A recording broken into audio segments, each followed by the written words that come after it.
Привет, друзья! Я очень люблю настоящую итальянскую пиццу, но, к сожалению, мало кто знает, как приготовить именно то самое тесто для нее. Сегодня хочу поделиться рецептом, который мне показал очень крутой итальянский повар, точнее пицциоло. И я вам обещаю, ваша пицца теперь будет просто волшебная. Давайте делать! Наше тесто дрожжевое, поэтому сначала нам нужно сделать опар. Есть разные методы приготовления опары, но именно для итальянской пиццы нам нужно взять 150 мл воды и 150 мл муки, то есть 1 к 1. Я беру холодную обычную воду, 150 мл я взяла, это в граммах, не пугайтесь, не пугайтесь. И беру 150 грамм муки типа 2:0. 2:0 это помол нашей муки. И здесь я добавлю дрожжи. Я взяла вот такие живые дрожжи. Я не люблю использовать сухими. И сейчас вот этого все я возьму всего лишь 4 грамма дрожжи. Да-да-да, вы не услышали, всего лишь 4 грамма.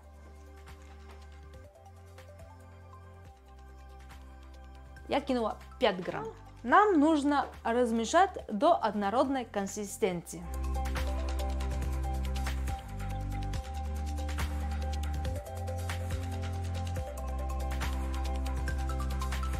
Вот какая у нас смесь получилась, она липкая.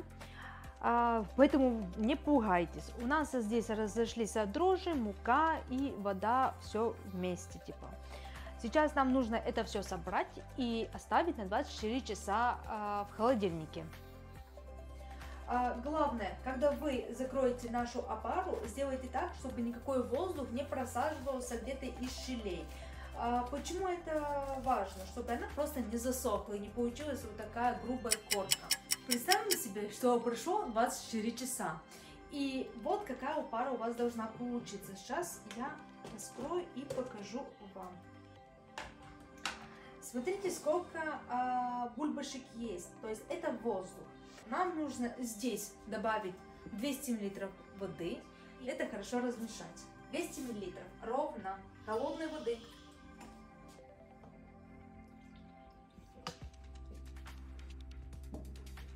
И мешаем так с руками. Также запомните, что в нашей опаре соль не идет ни в каком случае, потому что соль в первые 24 часа он может просто не даст дрожжам, чтобы они росли.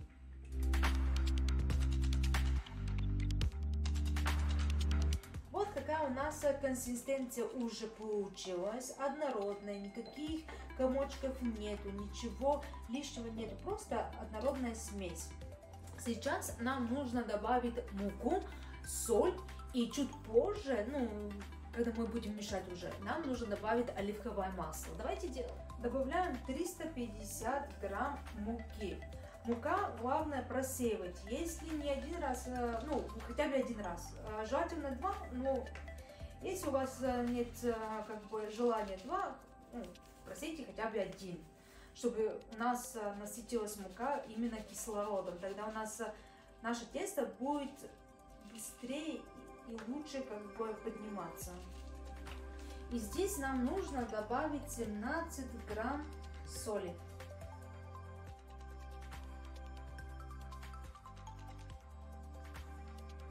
И это мы мешаем руками. Потихонечку, мы никуда не спешим. И знаете, я вам так скажу, по своему опыту, если у вас нет настроения, никогда не делайте тесто, оно у вас не получится.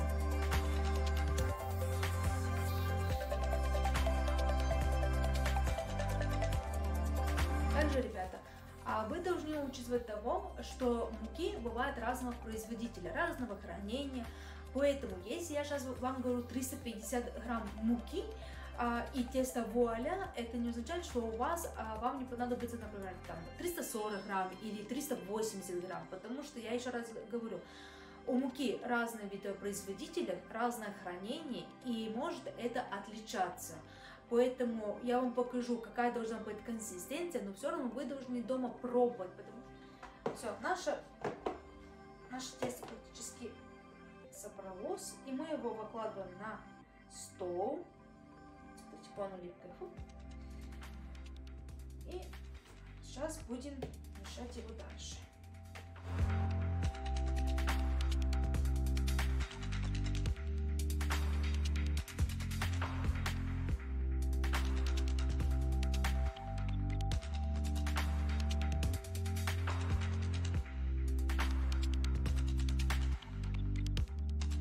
Наше тесто уже готово, но остался один маленький шаг. Сейчас нам нужно его покрыть пленкой, так чтобы не было прикосновения с воздухом, чтобы нигде оно не высохло.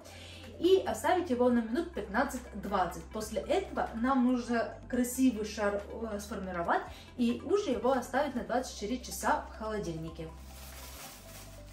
Почему нам нужно сейчас его оставить на минут 15-20? Чтобы глютен начал образовываться. Все, ждем минут 20. Итак, прошло 15 минут.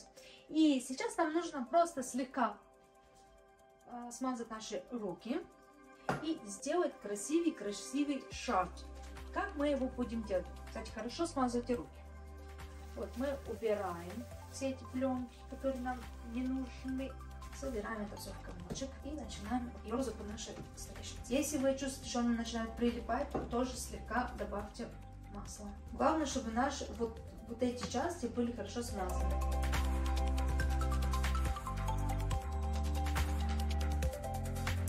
Какой у нас идеальный шар получился. Видите, вот у него текстура просто идеальнейшая, ровная, такая гладкая, ну очень красивая.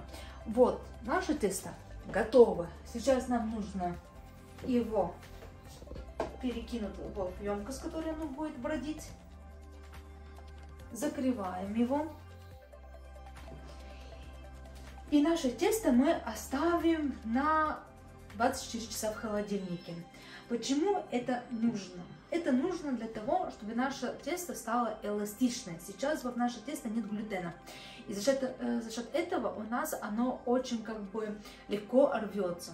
Чтобы создался глютен, чтобы стало эластичное, ему нужно время. И это время 24 часа. Ну, либо 16.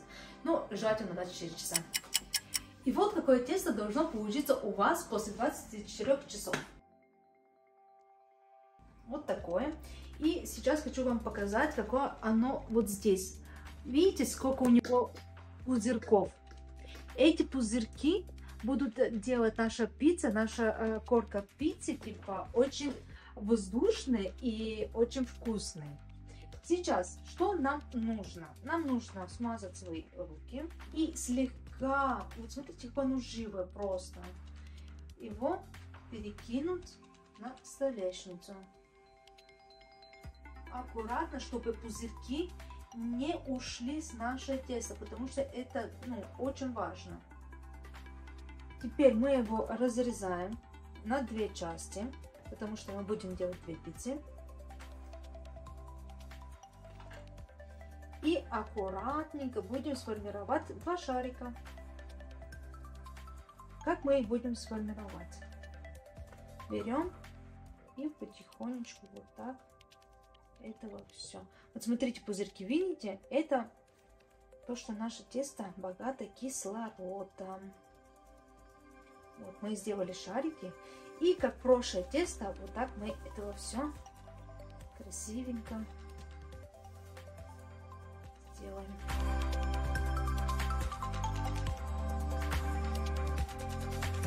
Его не нужно бить, мешать, как многие делают, потому что если вы этого будете делать, все пузырьки, которые у нас мы создавали за 24 часа, они уйдут где-то в полете.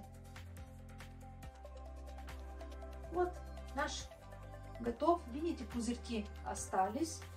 Сейчас мы это все возвращаем в нашего контейнера и оставляем в теплоте на 2 часа. После этого это тесто можете готовить нашу пиццу. Главное, закрывайте крышку. Все, давайте готовить пиццу.